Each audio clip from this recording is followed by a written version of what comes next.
The backpacking space in YouTube is absolutely full of tents that can cost up to $1,000 and weigh like a pound. Now, for most of us, that is just not realistic. We can't afford that. We don't need that. And I wanted to talk about a different tent today. This tent, is it perfect for all seasons and ultralight? Absolutely not.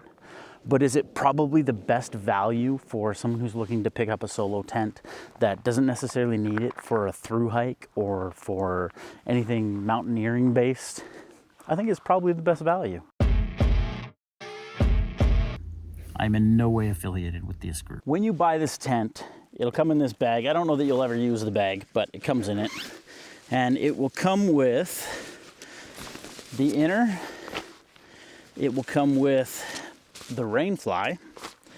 It will come with a bag of poles. It will come with this little bag. I think it's a diffuser for light. You can hang it from the middle, and it comes with 5 guy lines. It will come with your ground sheet, and it will come with a bag of 13 stakes with a repair kit for the poles and a patch kit for the floor. When you pitch this, it gives you the instructions to pitch it 3 different ways.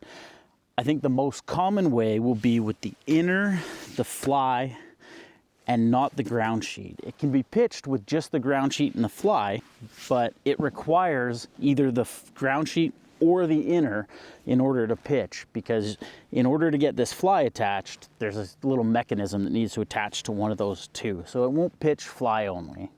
The tent stakes are, I think, aluminum. They're pretty solid. They're a square with a nice little hook at the end, which comes into play well with the way this tent sets up. So let's take a look.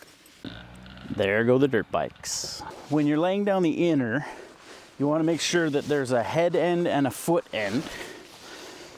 The head end is going to have these 2 red clips, slots, things. And it's going to become where your head goes. The foot end has 1 silver spot to slide into. The poles are actually really simple. There's 1 pole that's all connected with a hub in the middle. And it's actually really easy to use. You don't have to really pay attention. You don't have to think about it. That hub in the middle has 2 short spreader bars, 1 long end for the foot, and 2 red ends for the head. So you don't really have to pay attention to what side is what in any way at all. Now that pole is going to slide directly through the little red tab on each side of the head end, and then the foot end is going to take that silver part. Now this time when you tension this, that tent's going to want to run away, so I just hold the bottom. Yeah, see, one end came out. I'll just put that one back in.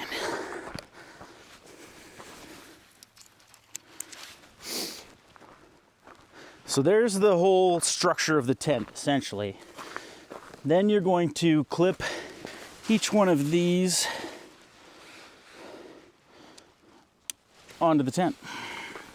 You'll notice that the head end is nice and wide, and the foot end, because it only has this 1 pole, actually has 2 pull-out points that you're going to stake down with the fly.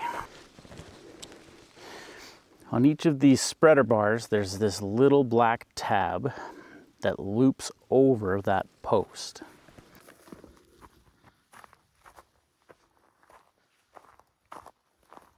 Once you've got the poles connected, you're going to take this fly, and you're going to see that there's these 2 red stripes. That's actually where the door connects on the front end.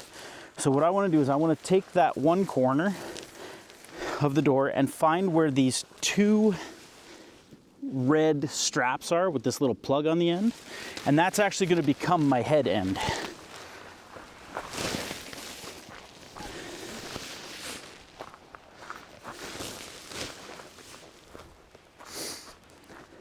And those two straps plug into that little clip at the bottom, and that's how it tensions the fly.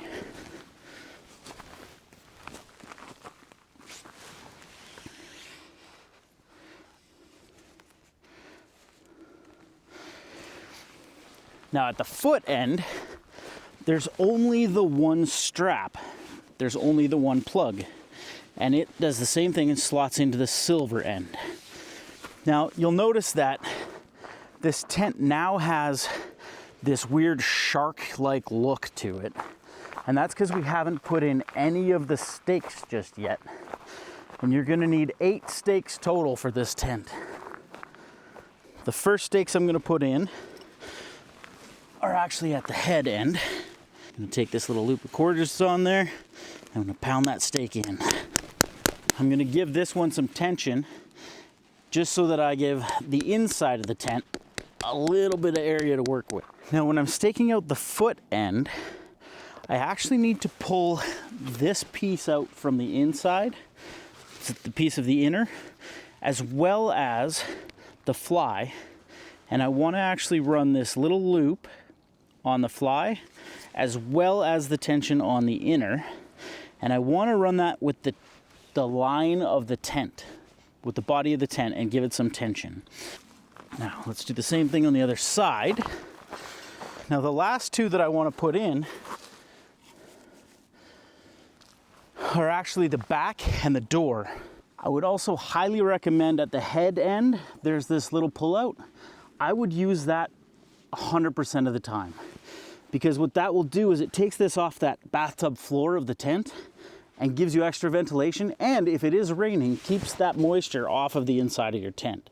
And now the tent is set up and ready to go, essentially. There's 3 stakes on each side, so there's the 6, and then there's one at the head end and one at the foot end that give you the full structure of the tent.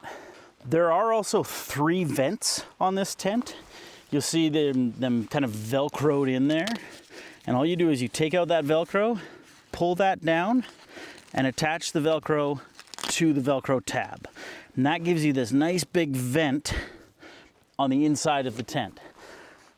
The 2 on the sides, on the door and on the back, are pretty small vents actually. I was surprised. However, the one at the top runs the full length of this seam and actually provides a lot of ventilation inside once we get in there. So one of the main reasons I would not recommend this for all 4 seasons is this flat top. If you are camping in the winter, you're gonna have a heavier snow load. You might be all right if you're in the trees, but that flat top is actually gonna gather snow and could gather weight and cause that to collapse.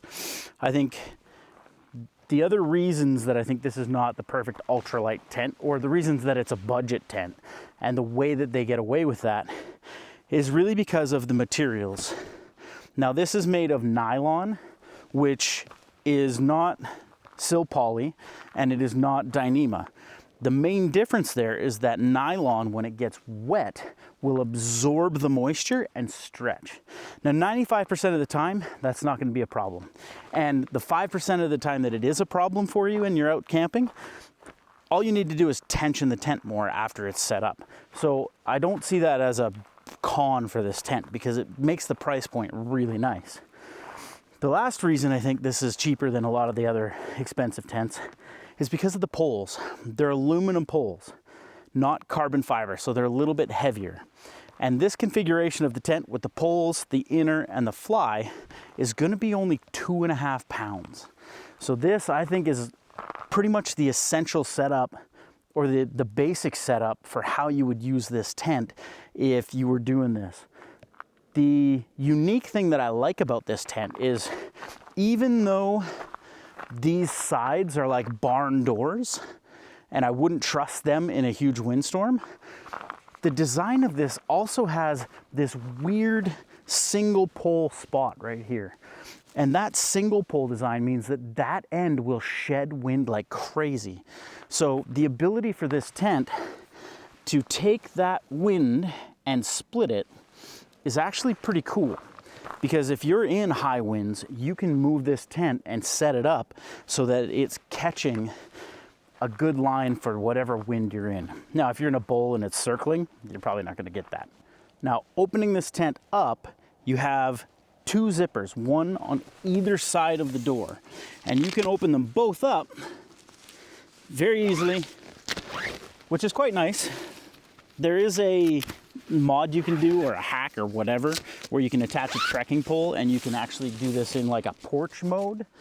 I don't know that that's practical or useful, but you'll also notice that this fly and this door is not square.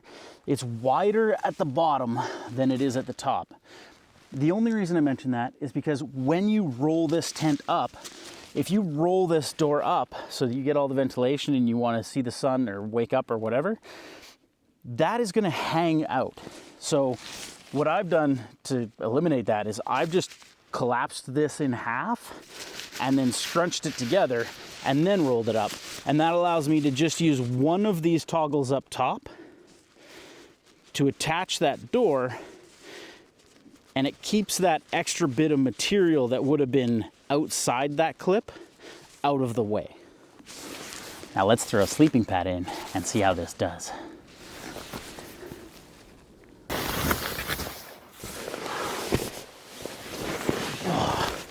Now I am 5'8", and I've got, I don't know, 3-4 inches of clearance on there. The sides I can feel are close, but when I'm laying down, I don't think that's going to be an issue. And I've got lots of space between the tent mesh and the vestibule. So this is inside. I've got a ton of room. There is lots of clearance at my head. There's 2 pockets at the head and a gear line. I think I might move that actually, because there's at the top another 2 pockets, and there are little loops inside that run the length of the tent. My feet have lots of room as well. The vestibule has quite a bit of space, and I've got lots of room in here. I'm comfortable. I picked this tent up for $100 US. It was on sale from $199 to $100. It still is on their website. The downside is this tent does not ship to Canada. So I actually had to have it delivered to a friend of mine in the States, thanks Kelby, and she shipped it up to me here. So between shipping and the original purchase, I think it came in at around $210 Canadian. But if you're in the States, you get this tent for $100 US, shipping included. And it is quite possibly the best deal you can get for a solo backpacking tent, semi-freestanding. Super easy to pitch, super easy to set up, very comfortable, very functional, highly recommended. My name is Nathan, this is Backpacker-ish. If you're still watching, like, comment, subscribe, or don't, whatever.